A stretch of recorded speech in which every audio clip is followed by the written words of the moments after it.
Yo, mi querido Padre, sabes todo y tú eres el controlador de todos. Por lo tanto, que por favor se me instruya todo lo que te he preguntado, de manera que yo sea capaz de entenderlo como tu discípulo. Muchas gracias, Lu. Perfecto, que me ayuda con el 9.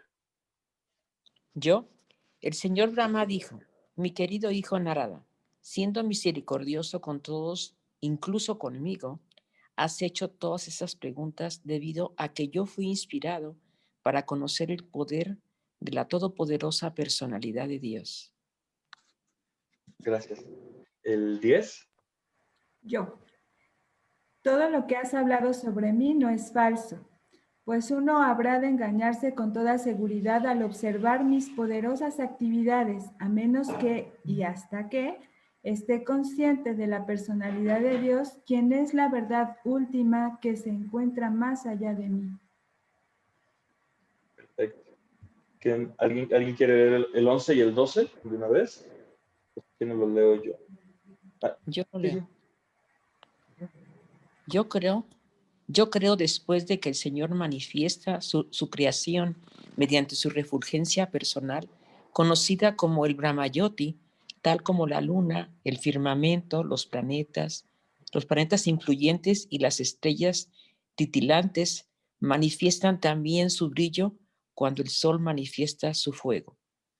Yo le ofrezco mis reverencias al Señor Krishna Vasudeva, la personalidad de Dios, y medito en él, cuya potencia invencible los influencia a ellos, la clase de hombres poco inteligentes, para que me llamen el controlador supremo. Perfecto. Muchas gracias, Ma. Ok. Justo es cómo son los arreglos del Señor Supremo. Justo ahorita que estaba haciendo mi servicio en la mañana, estaba escuchando una clase de mi maestro espiritual, Acharya Dev, justamente sobre este primer verso que pregunta Narada Muni, ¿no? O sea, de qué realmente hay superior a Brahma, ¿no? Y voy a, bueno, tratar de juntar estas dos ideas, ya que es muy interesante cómo en el ámbito del conocimiento científico, como lo conocemos en la actualidad, está enfocado en entender las causas de las cosas, ¿no? Porque en nuestra experiencia inmediata del mundo en el que vivimos, nos damos cuenta de que todo tiene una causa. O sea, absolutamente todo tiene una causa, ¿no? De hecho, mi maestro espiritual usó una palabra que me gustó mucho, que es congénito. Que congénito se refiere a que todo, absolutamente todo en este mundo, tiene una causa que lo crea. Entonces, y es muy interesante cómo la ciencia obviamente está enfocada en entender de manera metódica cómo se ha dado todo, ¿no? O sea, por ejemplo, entender en la biología, ¿no? Cómo son las formaciones celulares, en la física, cómo las leyes de la física ayudan a que se afecten y se formen las diferentes formas o causas en este mundo, en la química, entendiendo cómo las conjunciones de elementos químicos causan cosas específicas, ¿no? Y la gran contradicción ahí es de que realmente está buscando la causa en todo, sin embargo, al mismo tiempo, consideran que todo no tiene ninguna causa. Y esa es la gran contradicción de la ciencia, ¿no? En la modernidad. O sea, de que están tratando de manera sistemática y particular entender la causa de cosas específicas en este mundo, pero cuando se trata del conjunto de todo el mundo, ahí se dice que no hay ninguna causa, ¿no? Entonces,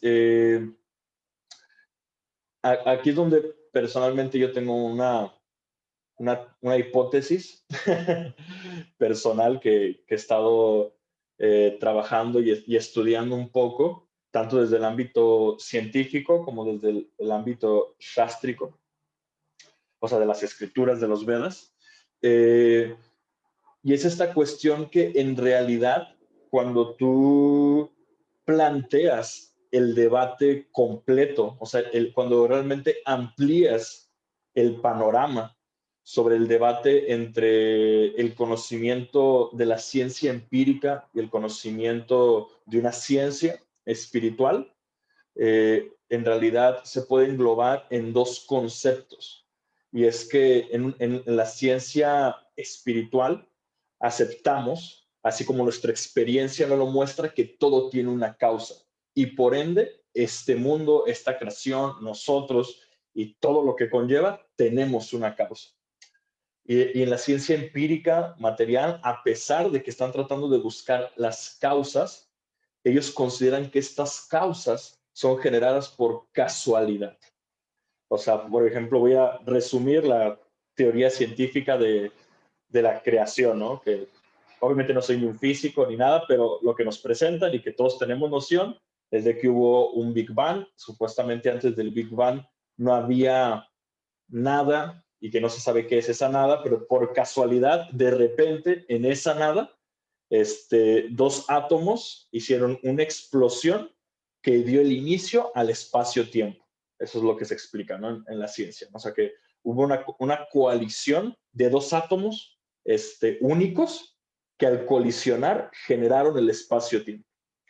Al generar el espacio-tiempo empezó a haber movimiento, empezó a haber no solamente hacia dónde moverse, sino cómo moverse, ¿no? Entonces, al ocurrir esto, empezó a crearse la materia, ¿no? Y los diferentes estados de la materia. Y esos diferentes estados de la materia, de alguna manera, empezaron a crear bolas enormes de materia, ¿no? Porque esos diferentes estados de materia que estaban a manera de átomos, empezaron a juntarse entre ellos, hasta el punto que primero eran una roca, después eran pelotas enormes y después eran planetas.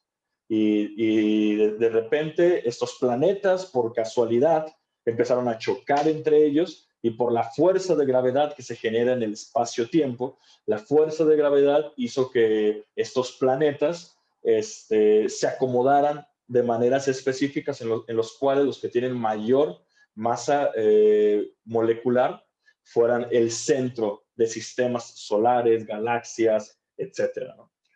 Y después, por casualidad, en un planeta llamado Tierra, de repente chocó un asteroide que estaba lleno de hidrógeno, chocó otro asteroide que estaba lleno de oxígeno y de repente nos llenamos de agua.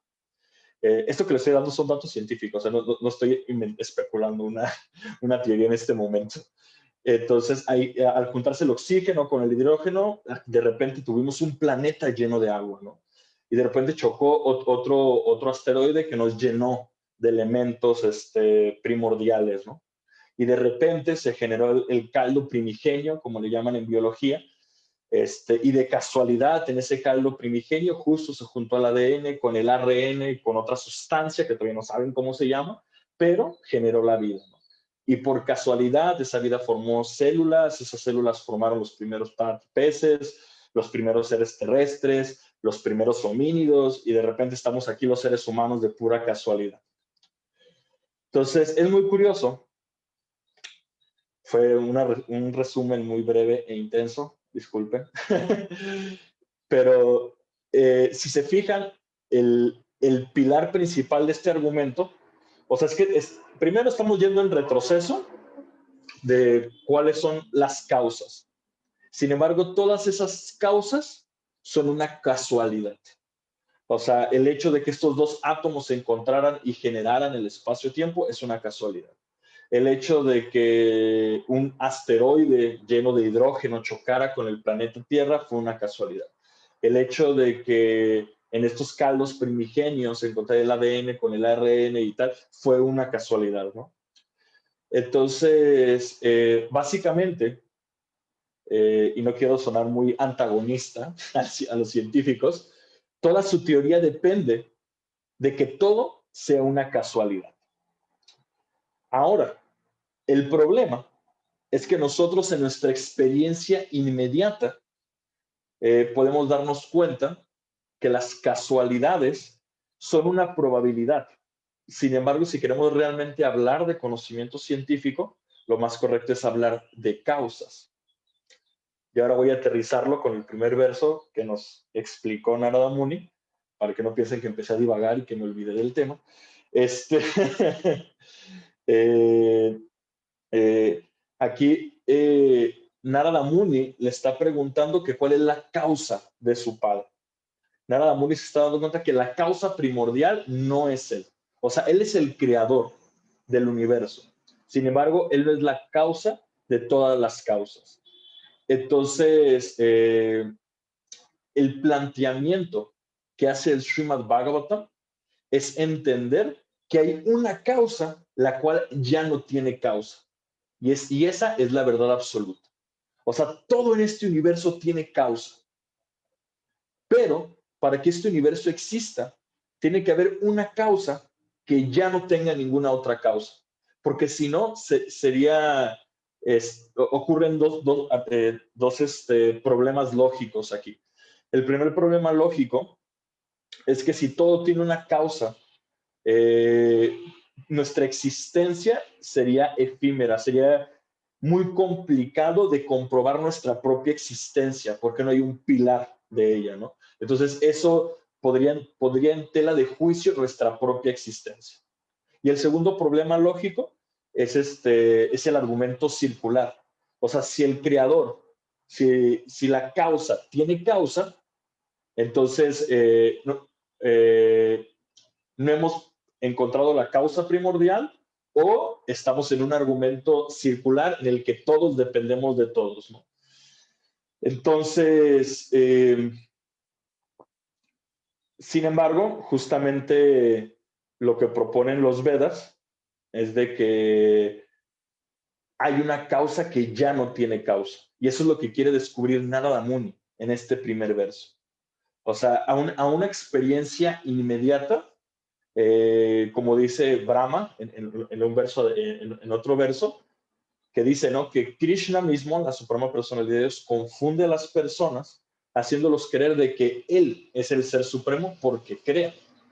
Y en una primera instancia sería lo lógico, ¿no? Si Él está creando el universo, pues podríamos entender que Él es Dios. Y más con la concepción que tenemos en Occidente de Dios, de que Dios es un ser creador.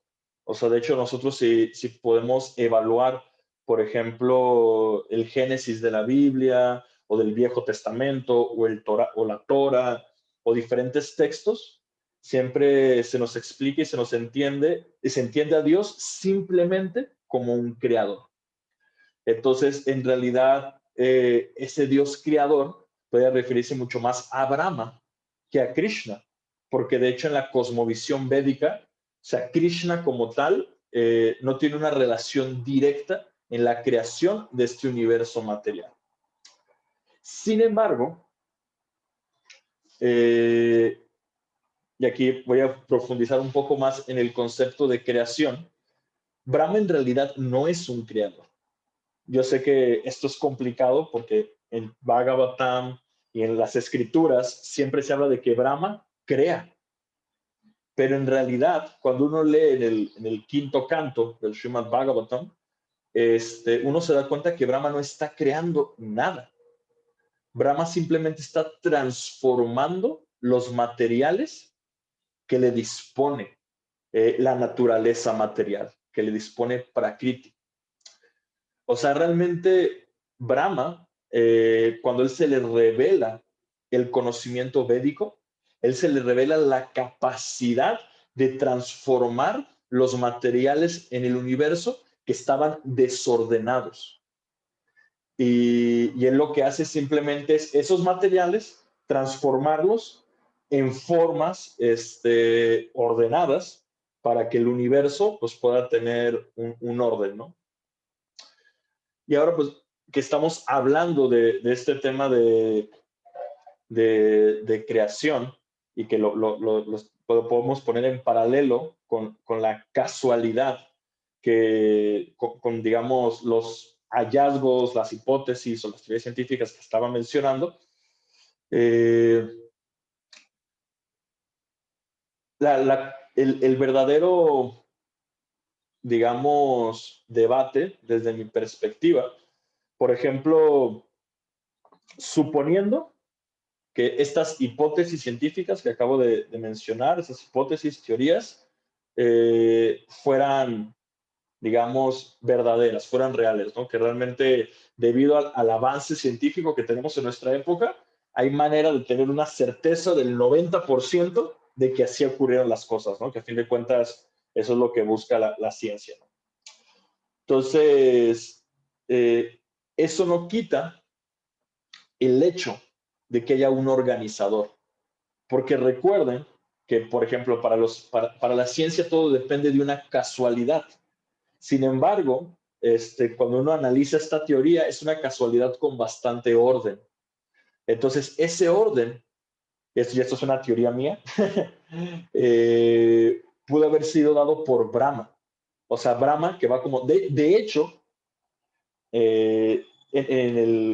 cuando Brahma hace su primer intento de creación, él hace que explote el Mahatattva, que Mahatattva son los elementos esenciales de la creación, ¿no? Entonces él genera una coalición para ver qué ocurre. Entonces, esto es muy interesante porque viene en el Bhagavatam y es bastante similar a la teoría del Big Bang. Entonces, realmente ahí el factor se quita la casualidad por entender que realmente hay una inteligencia superior, en este caso Brahma, que está dándole orden al universo, ¿no? Entonces, vuelvo al debate inicial. Por eso realmente la diferencia entre la ciencia empírica o la ciencia como la conocemos en la actualidad y una ciencia espiritual, que es la que proponen los Vedas, es que en una ciencia espiritual entendemos que todo tiene una causa. Que está bien si en la ciencia moderna nos explican cómo se dieron las cosas a detalle, si lo descubren, está súper bien. Sin embargo, eso no significa que no haya una causa.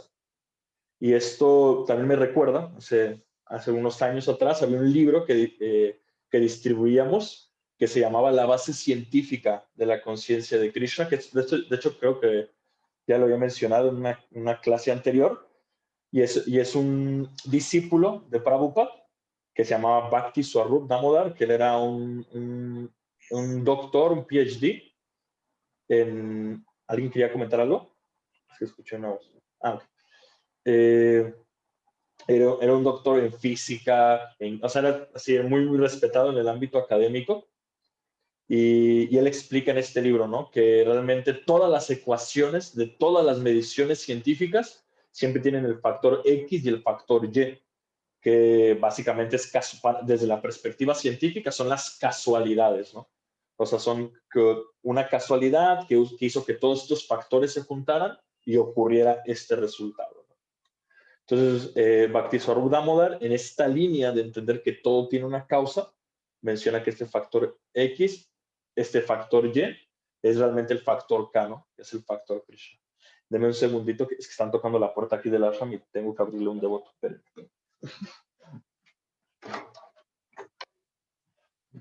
¿A poco se cerró? Perdón. Ahí está la llave en tu cuarto.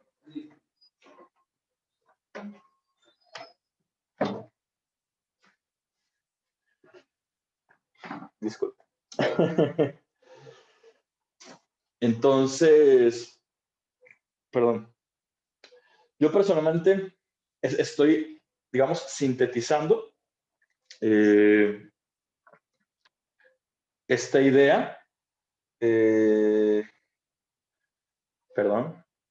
Aquí estoy. Sí me estaban escuchando, ¿verdad? Sí, justo entró una llamada. Estoy sintetizando esta idea porque a veces el debate entre la espiritualidad o la ciencia espiritual y la ciencia material se pierde mucho en el cómo. O sea, por ejemplo, el debate cristiano contra los científicos, ¿no? De que el Big Bang no existió, que todo fue creado por Dios y fue creado en 7 días, como lo dice la Biblia, y etcétera, ¿no?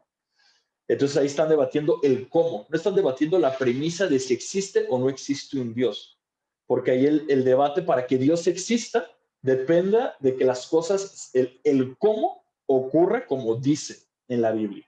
Si el cómo no ocurrió como dice en la Biblia, obviamente se pone en tela de juicio la existencia de ese Dios, ¿no? O del Dios bíblico, por decirlo de alguna manera. Sin embargo, el Bhagavatam trasciende ese, como el Bhagavatam sí tiene, a ver, déjenme un segundito que mando un mensaje a esta persona para decirle que no puedo contestarle en este momento.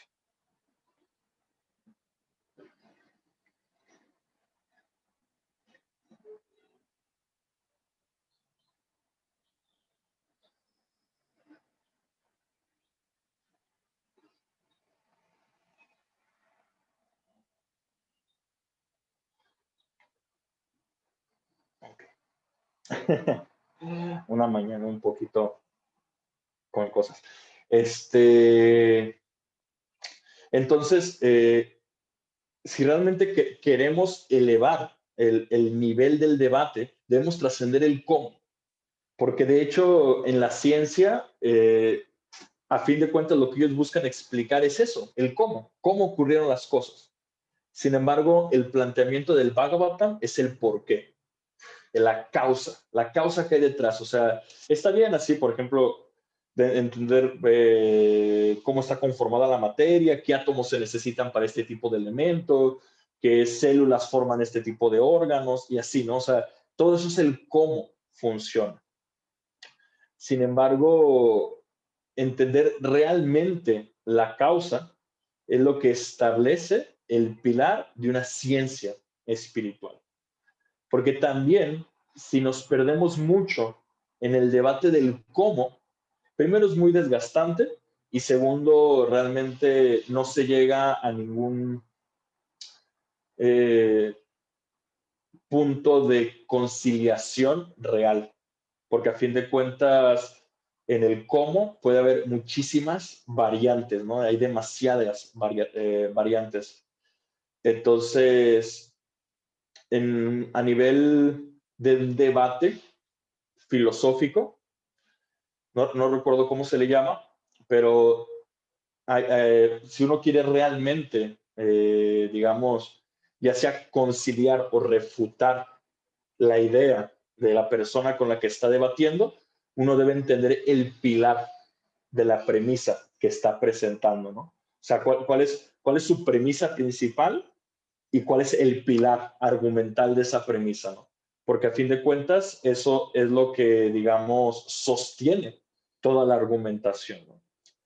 Entonces, el pilar de la premisa científica, aunque va a ser muy arriesgado que lo diga de esta manera y puede sonar muy simplista, es de que todo es una casualidad. Esa es su premisa. Su premisa es de que todo es una casualidad. Nuestra existencia es una casualidad. Y por definición misma de la ciencia empírica, ellos no pueden, no se puede explicar de una manera completa y profunda la realidad. Porque primero, si están basados en tratar de entender la realidad desde la perspectiva solo empírica, están dejando de lado nuestra parte humana y metafísica, que es algo que todos experimentamos, ¿no? Entonces, denme un segundito, es que esta es una llamada. Contesto y ahorita regreso con ustedes porque no voy a dejar de marcar.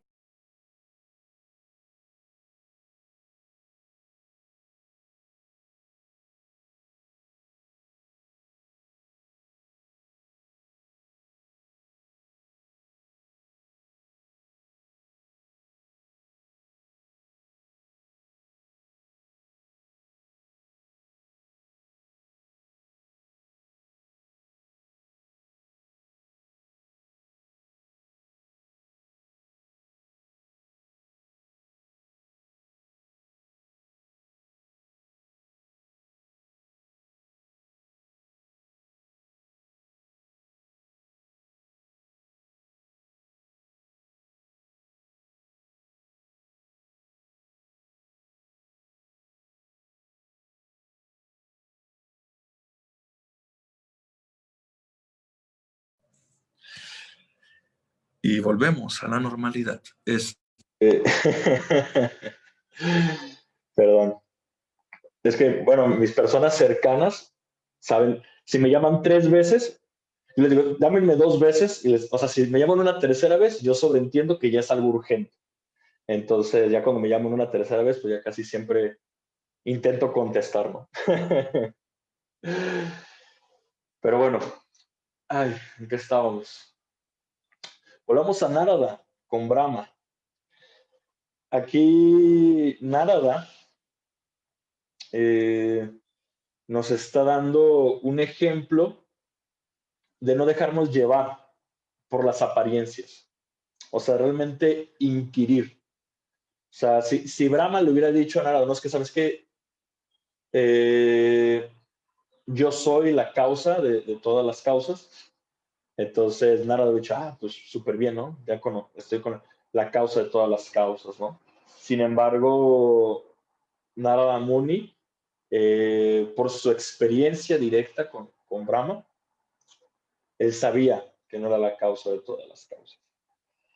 Entonces, me gustaría escuchar a ustedes qué opinan de estos versos. Sinceramente, ahorita con la llamada como que se me fue un poco el hilo de lo que estaba explicando. Sin embargo, hasta ahorita creo que he dicho ya bastantes barbaridades filosóficas y científicas. Entonces, no sé, Lulu Lu, veo que... está levantando su mano. Dímelo. Hola, hola, Nimai, muchas gracias. Está súper padre y interesante y creo que por fin estoy acercándome a la comprensión con esto que explicas de por qué esta premisa de que conciencia de Krishna es una ciencia, ¿no? Eso como que me costaba mucho trabajo verlo porque yo siempre lo ubicaba desde el concepto fundamental de ciencia, pero son ciencias en diferentes niveles para diferentes funciones, ¿no? Yo lo analizo así, o sea, para poder entender la naturaleza material necesitamos la ciencia material, pero para poder trascender esa naturaleza material tenemos un nivel superior de ciencia, que es esta ciencia espiritual. Espero estarlo entendiendo bien. Y en este punto y bueno, está padrísima esta explicación de justo esa diferenciación de qué tipo de causas o cuáles son las diferencias que hay entre estas dos ciencias. Y para poder entender un poquito más esta función de Brahma como ordenador, ¿no? Y como creador a partir de esta naturaleza, de estos elementos que ya están dados por la naturaleza material, a mí me gustaría poder comprender un poquito más el concepto de Brahmayoti. En el sentido de qué es exactamente Brahmayoti. Entonces, esa sería mi petición, por favor. Ok, perfecto, Lu. Voy a proseguir a explicar el Brahmayoti. Solamente antes me gustaría darte un ejemplo que da mi maestro espiritual y que a mí me gusta mucho para entender la diferencia entre la ciencia material y la ciencia espiritual. Y es como si subes una montaña y te dicen, quiero medir la presión del oxígeno aquí en la montaña. Toma un micrófono, mide la presión del oxígeno. Es así, no tiene sentido, ¿no? Es un instrumento que nos sirve para medir la presión del oxígeno. De la misma manera, la metodología de la ciencia material está hecha para comprender la naturaleza material. Pero así como ellos tienen ese instrumento con esa metodología específica, la ciencia espiritual también tiene su instrumento y su metodología. Y básicamente el instrumento que tenemos es la conciencia, porque aparte la conciencia no puede ser medida por ningún parámetro material. Entonces, ese es el instrumento que se utiliza para la ciencia espiritual. Entonces, yo cuando escuché esa analogía, para mí fue bastante claro, ¿no?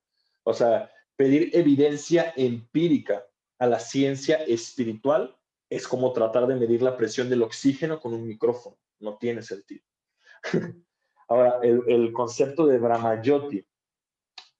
El Brahmayoti es la sustancia espiritual que sostiene absolutamente todo, ¿vale? y se dice que es la refulgencia de Krishna. Ya cuando entramos a este tema de entender a la causa de todas las causas, se dice que hay 3 aspectos que tiene la causa de todas las causas. El primero es Paramatma, o sea, entender que esa causa de todas las causas, ese ser supremo, reside con nosotros en nuestro corazón, en nuestra vida, para guiarnos, para acompañarnos. Ese es Paramatma, que por ejemplo es el que realizan los yogis, ¿no? Cuando realizan que Dios está en tu corazón, es esa realización de Paramatma, ¿no? Esa comprensión de Paramatma.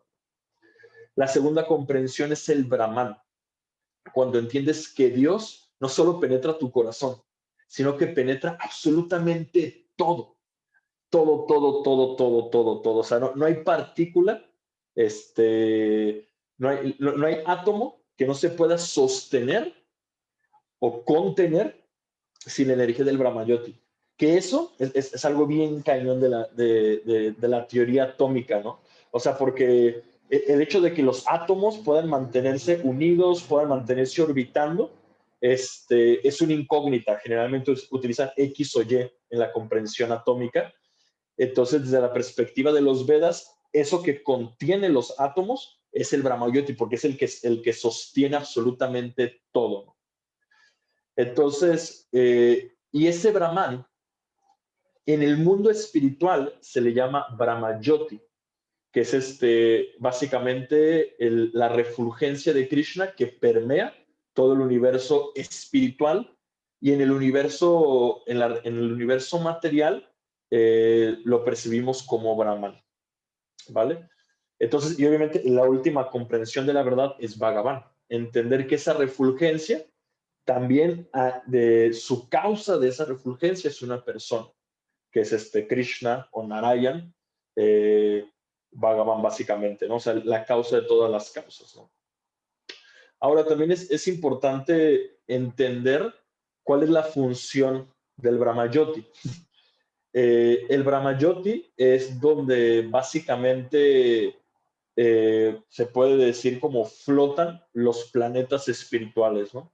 O sea, todos los diferentes planetas en el mundo espiritual, que son millones, o son millones de universos y millones de planetas, todos ellos flotan o descansan sobre el Brahmayoti.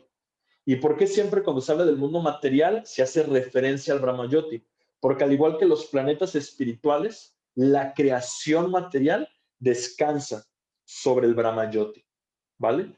Entonces, de hecho se dice que la creación, el Brahmayoti es pura luz, ¿no? Técnicamente, ¿no? Y la creación material es, digamos, una nube oscura dentro de ese Brahmayoti. Pero sin el Brahmayoti, la creación material es imposible. El Brahmayoti es el que le da sustento a la creación material. De hecho, el otro día estaba leyendo uy, se me olvidó el nombre.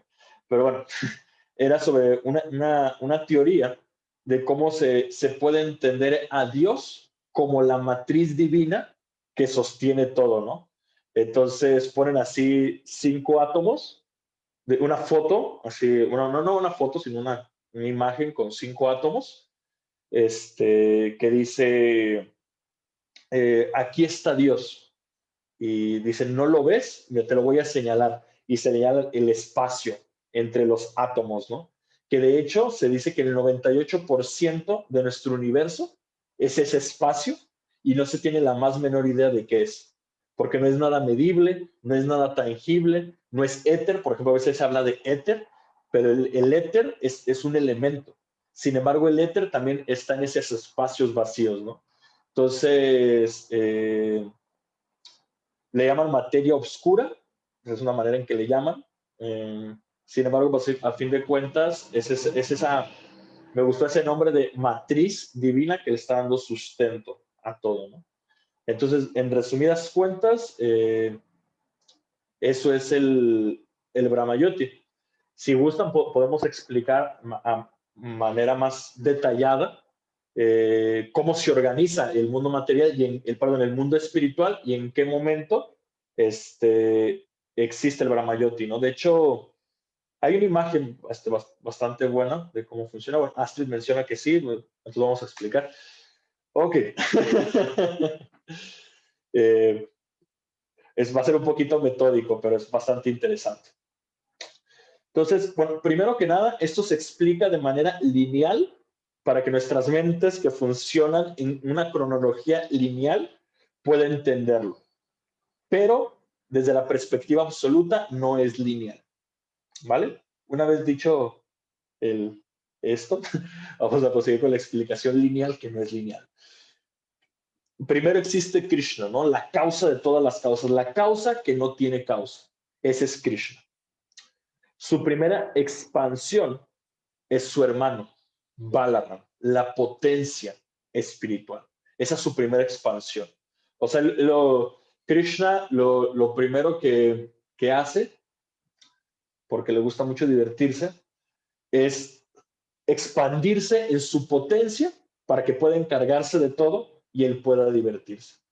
Entonces, aquí vamos a conjuntar dos puntos muy importantes de la filosofía del Bhagavatam, y es entender el aspecto racional y el aspecto, en sánscrito se le conoce como lila o pasatiempo. O sea, porque realmente Krishna nos da una explicación racional de por qué se dan las cosas.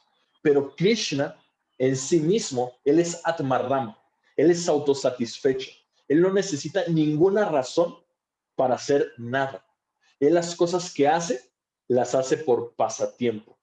Y eso es ahí donde para los seres humanos es un poquito complicado, pero seguimos. Entonces, se expande en Balaram para que Balaram, como su potencia espiritual, se encargue de, digamos, la administración cósmica. Entonces, Balaram se divide en el Chaturvyuha, que son las 4 formas principales, que son las que crean el mundo espiritual. Y decimos crean, entre comillas, porque el mundo espiritual es eterno. No volvemos a decir más otro paréntesis.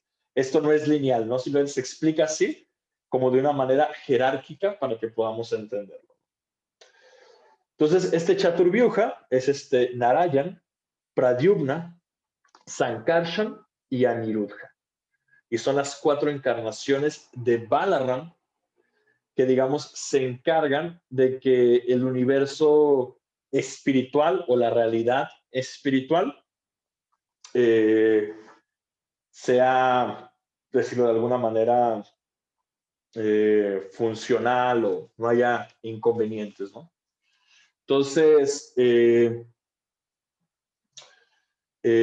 después de este Chaturvyuha, Narayan, de este Chaturvyuha, se vuelve a dividir en el sub-Chaturvyuha, que son otros 4 con exactamente los mismos nombres, que ellos básicamente se encargan ya más bien de, ¿cómo decirlo? Es que se me ocurren analogías de marketing, pero no sé si son buenas, no sé si es buena idea. No sé si es buena idea comparar la administración universal con marketing. Pero bueno, básicamente se dedican a atención a clientes, ¿no? O sea, como que se dedican de ver que las almas estén bien. Los primeros se encargan de que la creación esté bien. O sea, son básicamente los administradores, los que cuidan los edificios. Y el segundo Chaturvyuha son los que cuidan a las personas de los edificios, básicamente, ¿no? Es como recursos humanos y arquitectura, no sé. Entonces, y ya en este segundo Chaturvyuha es donde se empiezan a crear la infinidad de universos, de planetas espirituales, ¿vale? Se empiezan a crear muchos planetas espirituales. Se dice que mismo Balaram, que es así como eternamente ha intentado narrar todas las, digamos, o contabilizar la cantidad de planetas espirituales que hay, pero ni él mismo ha logrado terminar, nunca, o sea, nunca se termina, no es algo eterno. Que siéndoles franco, o sea, mismo para mí, o sea, el concepto de eternidad, de algo que no tiene comienzo y que no tiene un fin, y por más que intentan terminarlo, nunca se termina. Yo sé que es es bien complicado para estos cerebros. Entonces, en este segundo Chaturvyuha es Sankarshan. Recuerden que en Narayan, Sankarshan, Aniruddha y Pradyumna. Sankarshan es el que se encarga de extender este Brahmayoti, ¿vale? O sea, este Brahmayoti para que pueda sostener a todos los planetas espirituales. Podríamos inclusive comparar el Brahmayoti con la gravedad, o sea, con la teoría actual que tenemos de la gravedad, que es la que sostiene, básicamente de eso se encarga el Brahmayoti, ¿no? Entonces, podríamos incluso hacer la aseveración de que la gravedad es una comprensión del Brahmayoti en términos de ciencia material. Y este mismo Sankarshan tiene una expansión que se llama Mahavishnu, que Mahavishnu es el único Vishnu que no tiene planeta. O sea, todas las expansiones, porque todos los planetas espirituales tienen una expansión, ya sea de Narayan, de Sankarshan, de Pradyumna o de Aniruddha, y residen en sus planetas, ¿no? Entonces, y la razón de todo esto, también es importante mencionarlo, la razón de todo esto es porque hay infinidad de maneras en que nosotros, las almas individuales, podemos relacionarnos con Dios. Entonces, debido a esa infinidad de maneras que hay de relacionarnos con Dios, Dios se expande en infinidad de formas para que podamos relacionarnos con Él, ¿vale? Entonces, y todavía una pregunta que surge aquí y que me surge a mí, no sé si le surge a ustedes, es en qué punto existimos las almas, ¿no? O sea, hasta este punto se ha hablado de Dios, ¿no? De cómo Dios se expande, pero en qué punto surgen las almas, ¿no? Entonces, hay dos perspectivas o inclusive teorías. Una es que surgimos del Brahmayoti, ¿vale? Una vez que Sankarshan expande el Brahmayoti, de esa refulgencia se empiezan a expandir micropartículas espirituales, que eso somos las almas, así mini partículas del Brahmayoti, somos las almas espirituales. Esa es una teoría. Y la otra es que venimos del Narayan original, del Chaturvyuha original, y que emanamos directamente de su cuerpo y emanamos en un sentido de que siempre existimos, ¿no?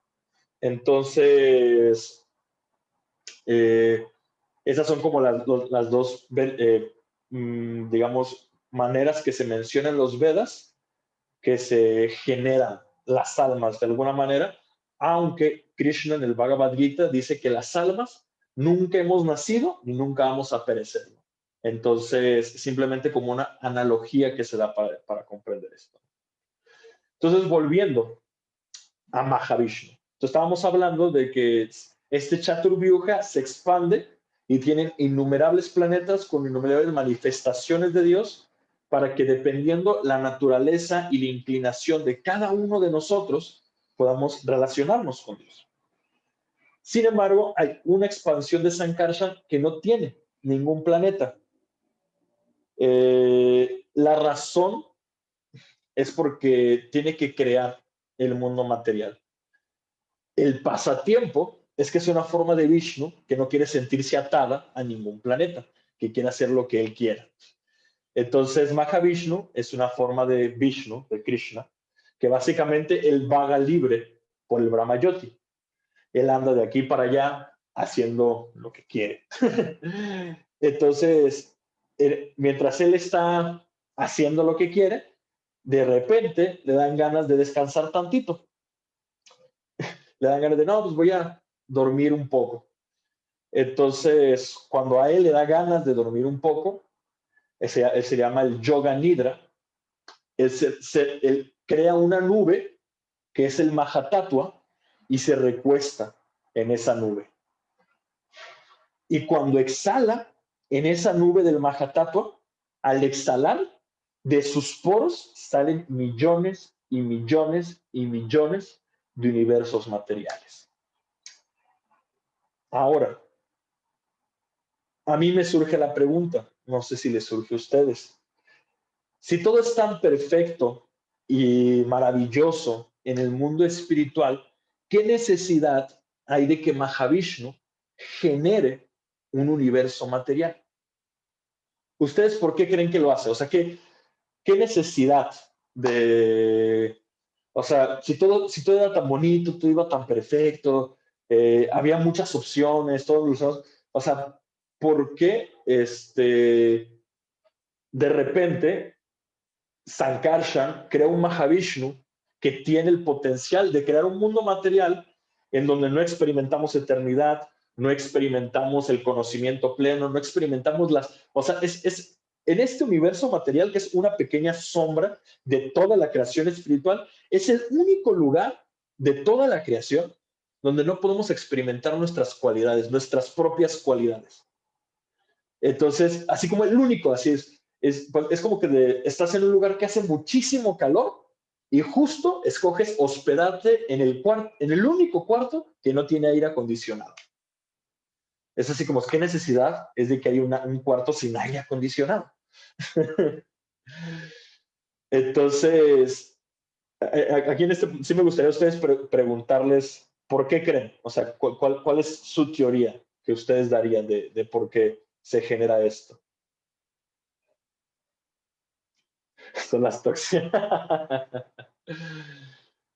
Lu, por pasatiempo, ¿ok? ¿Qué más? ¿Quién más tiene hipótesis?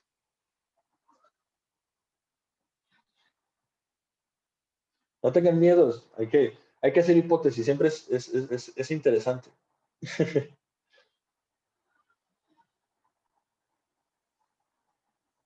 ¿Nadie más se anima a tener alguna hipótesis?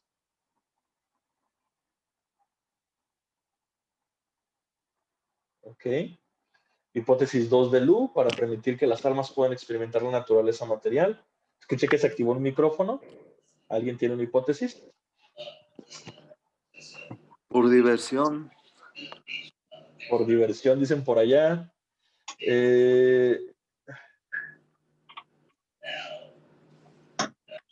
Prem Kishore dice, hay parte de la población que va a querer pensar que puede ser independiente de Krishna. Muy buena hipótesis. Alaksha, ¿qué relación tiene esto con la teoría de que venimos por envidia a este mundo? Muy bien. Sí, eso ya más bien fue una pregunta por parte de Alaksha y sí tiene relación. Porque nuestra conciencia ya no pertenece ahí por el regalo, dice Oli.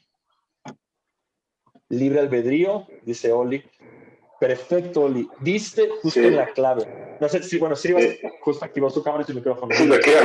Sí, la cuestión es que es la única forma de que todas las almas tengan una segunda opción. Porque si la única opción es la eternidad, si la única opción es el conocimiento, la sabiduría y todo eso, ¿dónde está el libre albedrío? ¿Cuál es la otra opción? No, en los siguientes textos se explican más ampliamente el porqué. Entonces, sigan diciendo más cosas porque a mí me va a tocar el viernes explicar todo eso. Quiero escuchar qué más.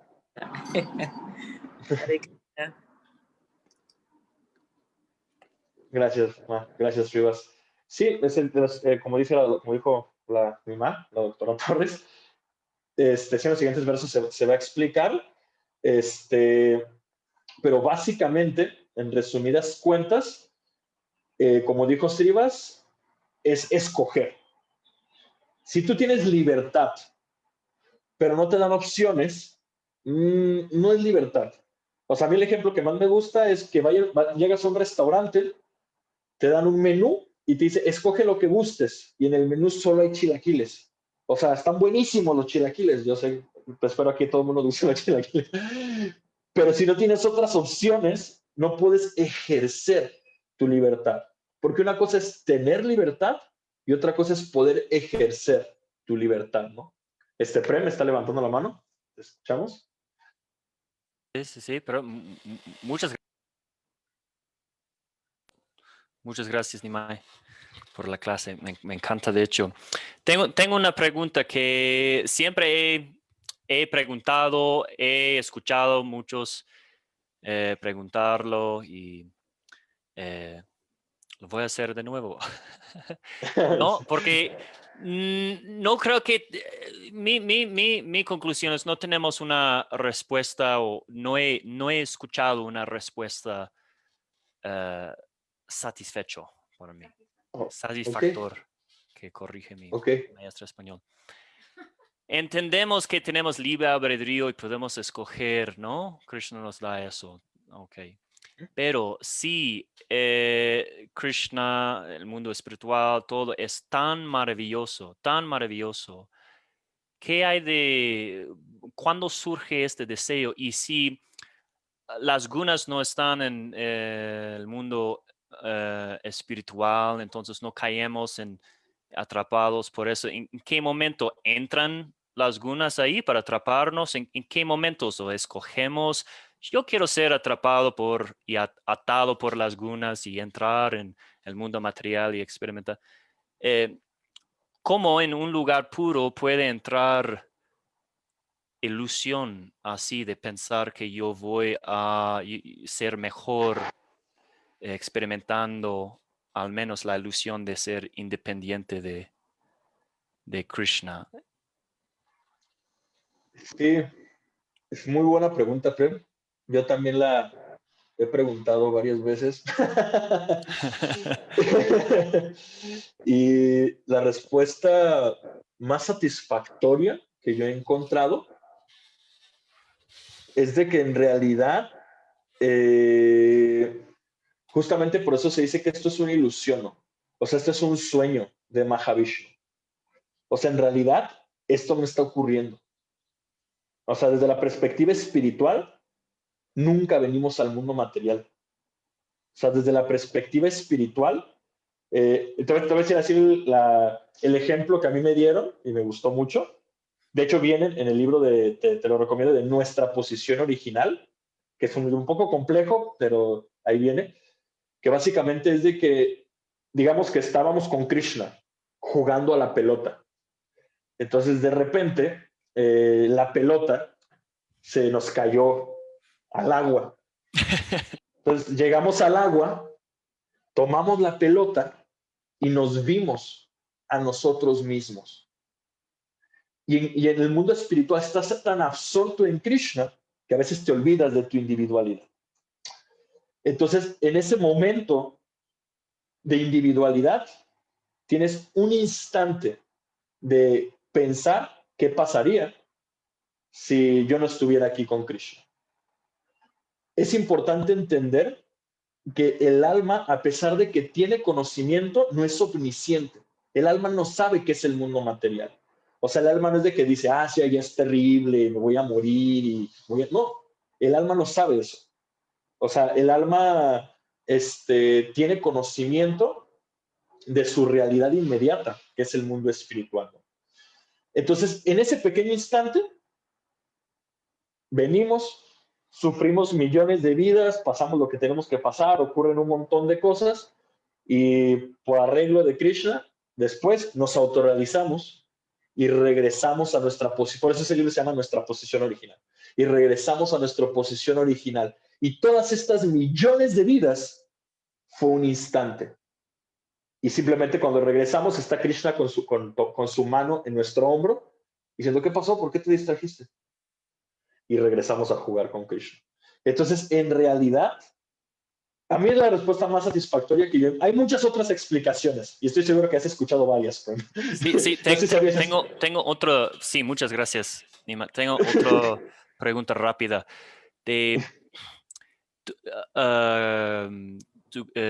Acharya Dev escribió como en las 90s, conjunto con otros de sus hermanos espirituales, contestando como que las dos versiones que diste, ¿no? Hace rato, que para mí, cuando yo leí eso de que, las almas son energía marginal y siempre tienen la habilidad de escoger, ¿no?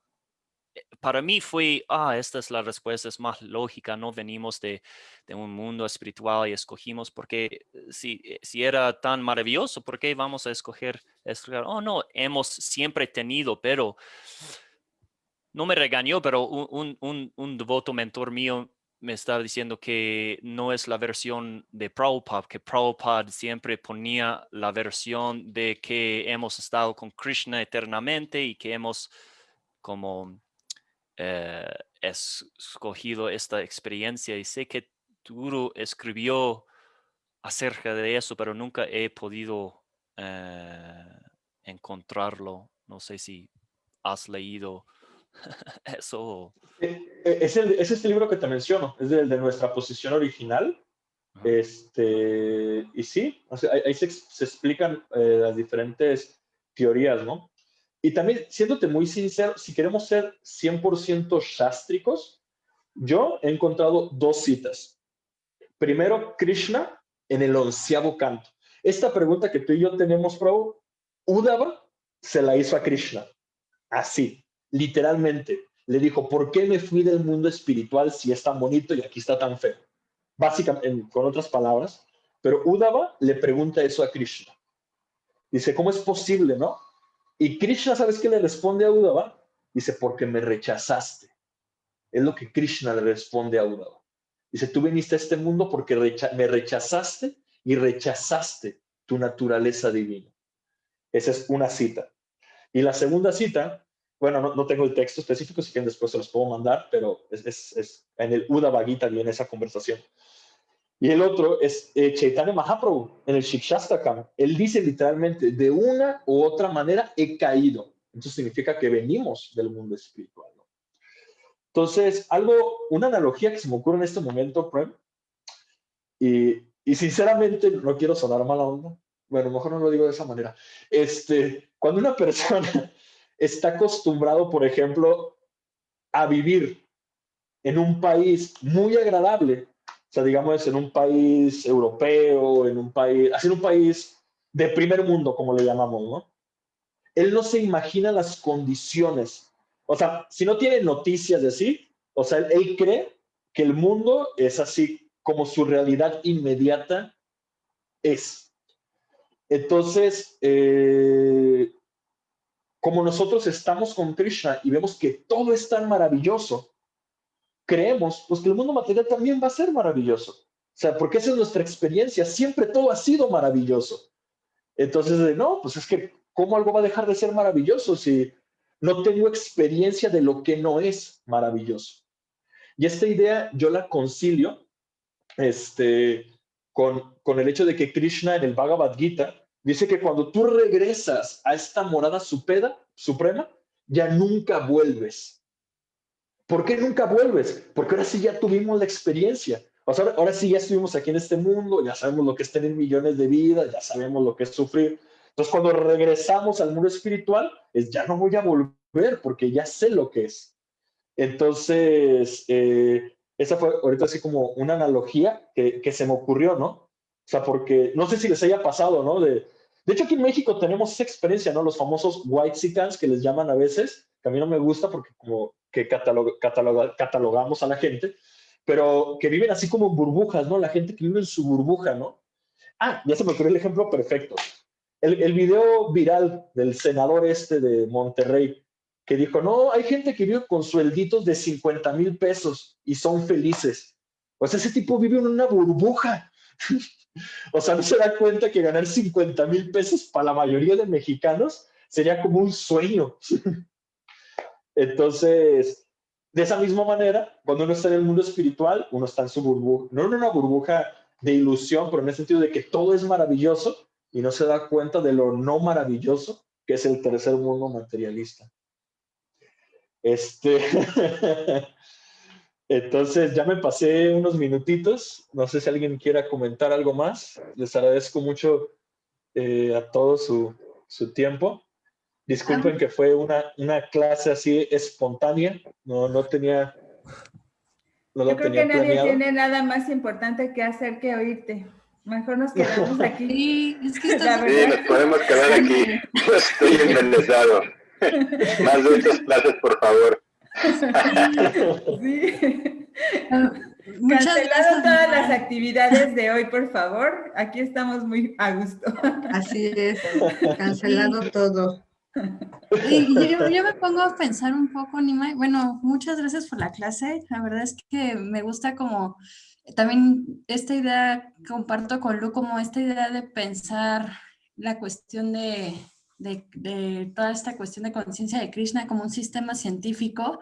A mí también me causaba un poco de ruido, ¿no? Porque no lograba como comprender cómo, o sea, también desde una ciencia como me han enseñado, ¿no? Como esta ciencia cerrada, tajante de hipótesis y de observación y de resultados, pues justo, ¿no? A mí también me causaba como un poco de, pues de duda, ¿no? Entenderlo. Y con estos ejemplos que vas poniendo, como desde la cuestión de la física, átomos, y también pensaba como esta parte del libre albedrío y de esta experiencia por conocer otras cosas, ¿no? O sea, pensaba como justo, ¿no? De salir de ese mundo espiritual por querer buscar una nueva experiencia y caer a este mundo material, y esta parte de, pensaba como lo que planteabas, ¿no? De, si bien no sabemos que el alma está en el mundo material, pero el cuerpo, o sea, pensaba que en el cuerpo material sí hay como esta idea de que estás en el mundo material, ¿no? Y que es a partir de estos sentidos que estás explorando y estás obteniendo el conocimiento de lo que te rodea. Y pensaba, o sea, también si, bueno, me quedo como en esta duda, ¿no? Si es por búsqueda de experiencias y también lo que planteaban un poco de lo que plantea Krishna con los pasatiempos, ¿no? De querer explorar nuevas posibilidades que te llevan como a vivir en el mundo material y esta cuestión del sufrimiento. Y pensaba también si regresar a Krishna tiene que ver con esa, buscar esa nueva experiencia de regresar con él, ¿no? De justamente buscar pensaba como un nuevo método, ¿no? O sea, cuando preguntabas un poco sobre, bueno, ¿y qué pensábamos nosotros de por qué los pasatiempos y por qué toda esta dinámica? Pues yo pensaba también como un nuevo método de acercamiento a Krishna, ¿no? Como un nuevo método, o sea, pensaría como un método científico, ¿no? De buscar y experimentar con el propio cuerpo lo que es la devoción. Entonces, pues me quedo con muchas dudas, me quedo con muchas ideas volando en la cabeza y la verdad es que eso me encanta. Y muchas gracias. Gracias a ti, Astrid. Pues lo que podría comentar de todo lo que mencionas, a mí algo que una vez escuché de mi maestro espiritual, y es que la eternidad está llena de infinitas posibilidades. Entonces, todas esas posibilidades que se te ocurren, en la eternidad todo es posible. O sea, tal vez no tenemos evidencia sástrica, empírica o así, pero en la eternidad las posibilidades son infinitas. Entonces, muy buena gracias por compartirnos tus ideas, muy buenas para poder terminar y cerrar con esta clase. Muchas gracias, Astrid. Entonces, a mí Nimai, sinceramente nos hiciste volar a Krishna, una Sí, yo quiero explosión de regresar a emoción, jugar la pelota con Krishna.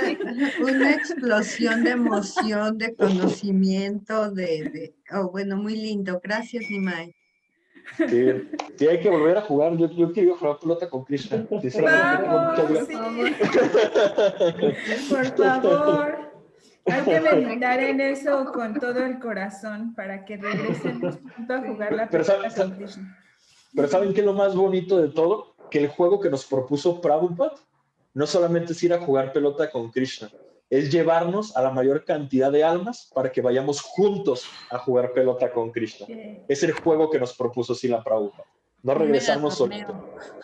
Eso está muy Sí, ayer estábamos hablando con Madhu de Chile, que cada uno ocupemos un tiempo, por lo menos en nuestro espacio, para reunir a gente, amigos, vecinos, y leer el Bhagavad Gita con ellos. Entonces sería muy bonito que tomen 1 hora a la semana para hacer eso, y así nos llevamos a todo el mundo a jugar pelota con nosotros. Cuídense mucho y muchas gracias, Nimai. La verdad es que quiero oírte todo el día, todos los días. Cuídate mucho.